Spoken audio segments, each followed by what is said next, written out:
అందుకని 2014లో 200 ఉండే పింఛన్ని 4000, 6000, 10,000, 15,000 చేసిన ఏకైక ప్రభుత్వం ఈ ప్రభుత్వం అని చెప్పి కూడా నేను మీకు తెలియజేస్తున్నా.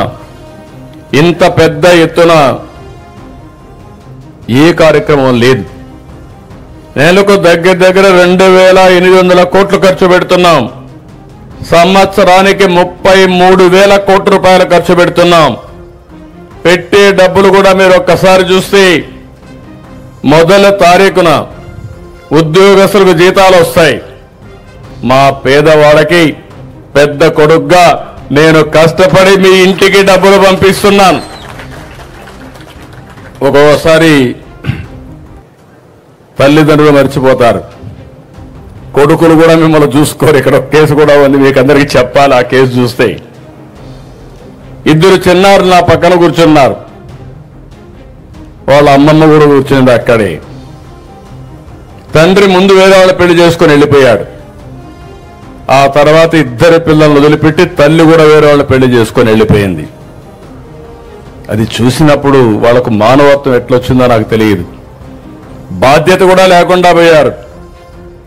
అలాంటి సమయంలో వాళ్ళ అమ్మమ్మ, నేను ఈ పిల్లల్ని చదివించాలి, నేను లేకపోతే వీళ్ళు అనాథలైపోతారని బాధ్యత తీసుకున్న ఆవిడ్ని గట్టిగా చప్పట్లు కొట్టి మీరు అభినందించాలి. కన్న కూతురు బారిపోయింది స్వార్థంతో, అల్లుడు బారిపోయాడు స్వార్థంతో, కానీ అమ్మమ్మ మాత్రం నేనున్నానని బాధ్యతగా ముందుకొచ్చింది. ఆవిడికి మనస్ఫూర్తిగా మరొక్కసారి అభినందన తెలియజేస్తున్నా. ఇది భారతదేశంలో విలువలకు మారు పేరని చెప్పి కూడా నేను మీకు తెలియజేస్తున్నా. ఇప్పుడు నేను అది ఆలోచించిన తర్వాత వాళ్ళిద్దరికీ ఏ విధంగా చేయాలనో ఆలోచించాను. ఆవిడికి ఇల్లు కూడా లేదు. ఇమ్మీడియట్ గా నేను ఎక్కడైతే హెలికాప్టర్ దిగానో అక్కడ ఇంటి జాగా ఇచ్చి 1 సంవత్సరం లోపల ఇల్లు కట్టిస్తున్నాను. ఒక 2 ఆవులు పట్టించి నెలకొకల ఆదాయం వచ్చేట్టుగా ఆవిడికి నేను సహాయం చేస్తున్నాను. ఇంకొక పక్క 2 పిల్లలకి ఒక్కొక్కరికి 2 లక్షల రూపాయలు ఫిక్స్డ్ డిపాజిట్ వేసి వాళ్ళని చదివించి ప్రయోజకులు చేయాలని, ఉచితంగా చదివించాలని ఒక కార్యక్రమం పెట్టుకున్నాం. తండ్రి తల్లి బాధ్యత లేకుండా పోయారు. బాధ్యత కలిగిన వాళ్ళ కుటుంబానికి పెద్దగా నేను ఈ బాధ్యత తీసుకుంటున్నానని చెప్పి కూడా నేను మీకు తెలియజేస్తున్నా. 2రికి కూడా నెలకు 4,000 రూపాయలు ఒక 6 నెలలు ఇస్తాం. అది కూడా ఉపయోగపడుతుంది. ఉచితంగా చదివిస్తాం. వాళ్ళిద్దరిని ప్రయోజకులు చేసే బాధ్యత ఈ రాష్ట్ర ప్రభుత్వం తీసుకుంటామని చెప్పి కూడా నేను మీకు తెలియజేసుకుంటున్నాను. ఇలాంటివన్నీ చూసినప్పుడు మొదటి తారీఖు నేను ఎందుకు అందరినీ పొమ్మన్నానంటే మా ఎమ్మెల్యేలని, ఎంపీలని, ప్రజాప్రతినిధుల్ని, అధికార యంత్రాంగాన్ని, మా కలెక్టర్ని, జాయింట్ కలెక్టర్ని అందరినీ వెళ్ళమన్నాను. వెళితే వాస్తవాలు తెలుస్తాయి. ఏసీ రూమ్లో కూర్చుంటే మీ బాధలు, మీ కన్నీళ్లు తెలియవు. అందుకే ఈరోజు అందరూ కూడా ఇక్కడికి వస్తున్నారు. వచ్చినప్పుడు వాస్తవాలు తెలిస్తే తదనుగుణంగా పనిచేసే పరిస్థితి వస్తుంది. అందుకే నేను ఇంకొక మాట కూడా చెప్తున్నా. ఈరోజు నేను మా అధికార యంత్రాంగాన్ని, రాజకీయ నాయకుల్ని పూర్తిగా నమ్ముతున్నా. కానీ నేను వీళ్ళు కరెక్ట్ గా చేస్తున్నారా లేదా అని కూడా టెక్నాలజీలో చూసుకుంటున్నా. నేను పింఛన్ ఇమ్మన్నాను. పింఛన్ ఎక్కడిచ్చాడో 3వ కన్ను పెట్టి నేను ఎక్కడున్నా పర్యవేక్షిస్తున్నాను. అది టెక్నాలజీ. ఎవరైనా ఒక వ్యక్తి పింఛన్ ఇస్తే పింఛన్ ఏ సమయంలో ఇచ్చాడు, ఎక్కడిచ్చాడు, ఆ ఇంటి దగ్గర ఇచ్చాడా, లేకపోతే వీళ్ళింటికి రమ్మన్నాడా, లేకపోతే సెక్రటరియట్కి రమ్మన్నాడా అని మానిటర్ చేసే మెకానిజం పెట్టాను. దీనివల్ల ఎవ్వరు కూడా తప్పించుకోలేరు. ఈ రోజు మీరు చూస్తే 7 గంటలకు ప్రారంభించాం. 10-11 గంటలకు 10కే 80% పింఛన్లు డిస్ట్రిబ్యూట్ చేశారంటే మనస్ఫూర్తిగా అధికార యంత్రాంగాన్ని అభినందిస్తున్నా. పేదవాళ్లకు మీరు అండగా ఉండండి. మీకు తోడుగా నేను ఉంటానని అధికార యంత్రాంగానికి కూడా విజ్ఞప్తి చేస్తున్నా. నాకు కావాల్సింది ఒకటే, ఈ పేదవాళ్ళ జీవితాల్లో వెలుగు రావాలి. మీరు ఆనందంగా ఉంటే చూడాలని ఏకైక కోరిక తప్ప నాకు ఇంకొక కోరిక లేదు. మొన్న మీరందరినీ చూశాను. 5 ఏళ్లు పరిపాలన. మీరు ఈ విషయం కూడా గుర్తుపెట్టుకోవాలి. రాష్ట్రాన్ని విధ్వంసం చేశారు. ఓసారి మన చిత్తూరు జిల్లాలో అడవి పందులు ఉంటాయి. అవి పొలం మీదకి వస్తాయి.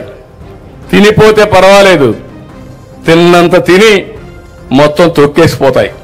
అవునా కాదా? 5 ఏళ్లు ఇదే జరిగింది. నేను 4వ ముఖ్యమంత్రి. నాకే అర్థం కావడం లేదు ఇప్పుడు ఏం చేయాలో దిక్కుదోచని పరిస్థితి వచ్చింది. కానీ మీరు ఒక మంచి పని చేశారు. కష్టాల్లో ఉన్నప్పుడు విజ్ఞత ప్రదర్శించారు. ఆ విజ్ఞతే ఎన్డీఏతో పొత్తు పెట్టుకొని మేమందరం కలిసి పోటీ చేస్తే, నేను, జనసేన, బీజేపీ పోటీ చేస్తే 93% సీట్లు గెలిపించిన ఘనత ఆంధ్రప్రదేశ్కి దక్కింది. అది ఒక సంజీవనిగా పనిచేసింది. అంత మునుపు 2019లో మీరు అనుకున్నారు నేను అన్ని చేసి ఇంకా ఎక్కువ చేస్తారని. కానీ వచ్చిన తర్వాత అర్థమైంది. ఎప్పుడు కూడా మీరు ఒక విషయం గుర్తుపెట్టుకోవాలి, ఏ నాయకుడికైనా బాధ్యత ఉండాలి. ఈ రోజు ఉంది, రేపు ఉంది, ఎల్లుండి ఉంది. ఒక ఇంట్లో మీ ఊర్లో ఒక కుటుంబ పెద్ద ఉంటాడు. ₹1,00,000 ఆదాయం వస్తుంది. 3 లక్షలు ఖర్చు పెడతాడు. ఆయన ₹1,00,000 తాగేస్తాడు. ఇంట్లో వాళ్ళకి తలా కొద్ది పంచేస్తాడు, ఎవరు అడగకుండా. 2-3 ఏళ్ల తర్వాత ఏమవుతుందంటాను, అప్పులో ఇంటికి వచ్చి జప్తు చేసే పరిస్థితి వస్తుంది, బజార్లో పడే పరిస్థితి వస్తుంది. అదే జరిగింది. ఈ రోజు నేను అప్పటికితే అప్పు ఇవ్వమనే పరిస్థితికి వచ్చారు.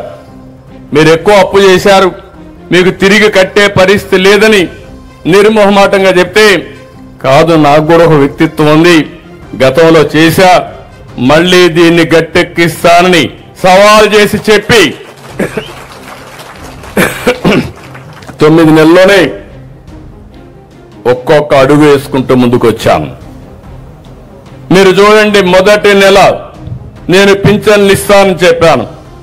ఇప్పుడు 9వ నెల నేను అడుగుతున్నా మిమ్మల్ని అందరినీ, ఇప్పటి వరకు మీకు ఎవ్వరికైనా ఇబ్బంది వచ్చిందా అని అడుగుతున్నా. మొదటి తారీఖు ఇచ్చానా లేదా అని మిమ్మల్ని అడుగుతున్నా. ఇచ్చారంటే చేతులు పైకెత్తండి. అంటే నేను చెప్పిన మాట నిలబెట్టుకోవడానికి ప్రతి గంట పనిచేస్తున్నా, ప్రతిరోజు పనిచేస్తున్నా, నెలలు లెక్క పెట్టుకుంటున్నా. నేను పరిగెత్తున్నా, మా అధికార యంత్రాంగాన్ని పరిగెత్తిస్తున్నా, ప్రజాప్రతినిధులు కూడా చైతన్యవంతులు చేసి ఈ కార్యక్రమంలో భాగస్వాములు చేస్తున్నాం.